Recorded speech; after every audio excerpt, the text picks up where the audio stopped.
Hello అండి, welcome to Sivalakshmi kitchen. ఈరోజు మనం మన స్పెషల్ డిష్ అయిన బ్లడ్ ఫ్రైని చేసుకుందాం.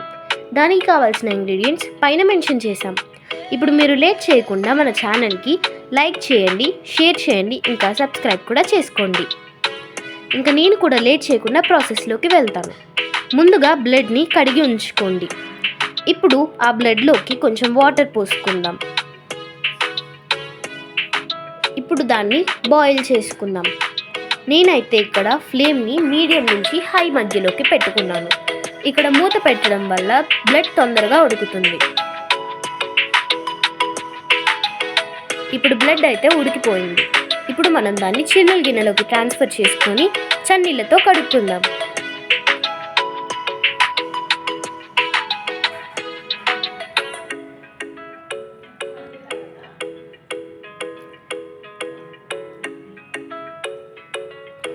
ఇప్పుడు దాన్ని ప్లేట్లోకి తీసుకొని కొంచెం మీడియం సైజులోకి క్యూబ్స్ లాగా కట్ చేసుకుందాం. మీకు ఒకవేళ గ్రేవీలా కావాలంటే చిన్నగా కట్ చేసుకోండి.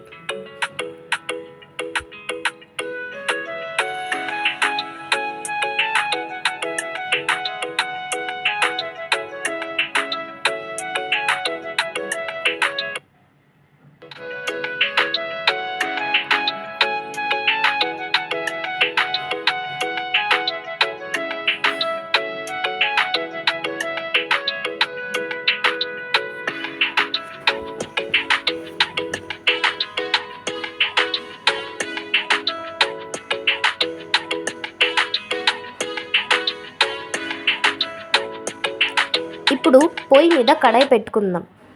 కడాయి పెట్టుకొని అందులోకి కొంచెం నూనె పోసుకొని తాలింపు గింజలు పెట్టుకుందాం.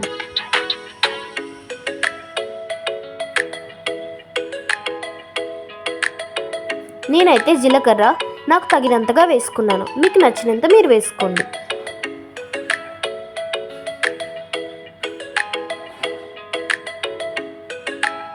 తాలింపు గింజలు వేగిన తర్వాత అందులోకి కరివేపాకు వేసుకుందాం. తర్వాత ఉల్లిపాయలు కూడా వేసుకుందాం.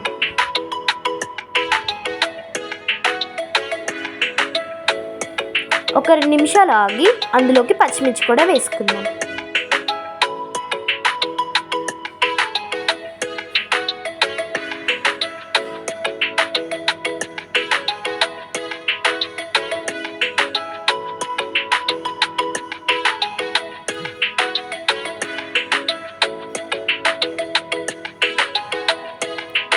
ఇప్పుడు అందులో 1.5 స్పూన్ వరకు పసుపు వేసుకుందాం.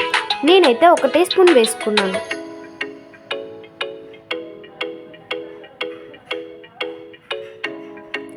ఇప్పుడు అందులోకి 1.5 స్పూన్ వరకు ఉప్పు వేసుకుందాం.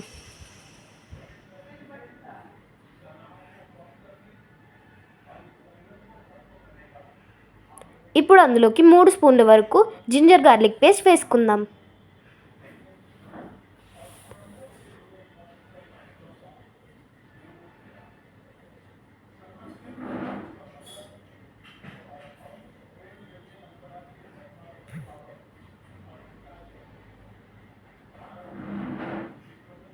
ఇప్పుడు అందులోకి 1 స్పూన్ వరకు ధనియాల పొడి వేసుకుందాం. నేనైతే అన్ని టీ స్పూన్స్తోనే వేసుకుంటున్నాను. ఇప్పుడు అంతటిని బాగా కలుపుకుందాం. మనం ముందుగా ఉడకబెట్టి కట్ చేసుకున్న బ్లడ్ని కూడా వేసేద్దాం. ఇప్పుడు బాగా కలుపుకుందాం.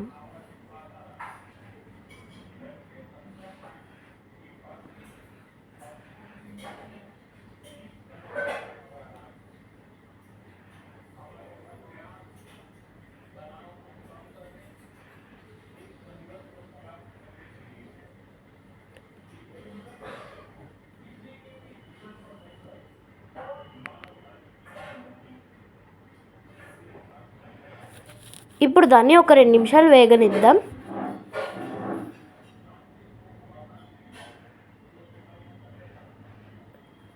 ఇప్పుడు అందులోకి 1 స్పూన్ వరకు కారం వేసుకుందాం.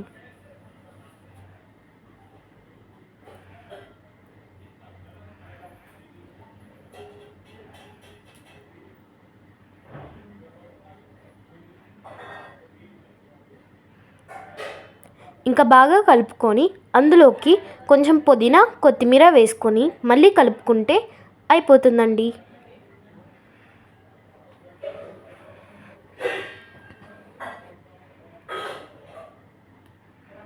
ఇంకింతేనండి, మన బ్లడ్ ఫ్రై అయిపోయింది. ఇప్పుడు వేడి వేడిగా ప్లేట్లోకి సర్వ్ చేసుకొని తింటే చాలా బాగుంటుందండి. కొంతమంది దీన్ని విడిగా తింటారు, లేదంటే బిర్యానీలో కానీ అన్నంలో కానీ నంచుకొని తింటారు. చూడండి ఎంత టెంప్టింగ్గా ఉందో. ఇందులోకి కొంచెం ఆనియన్స్ లెమన్ కూడా వేసుకొని తింటే చాలా బాగుంటుందండి.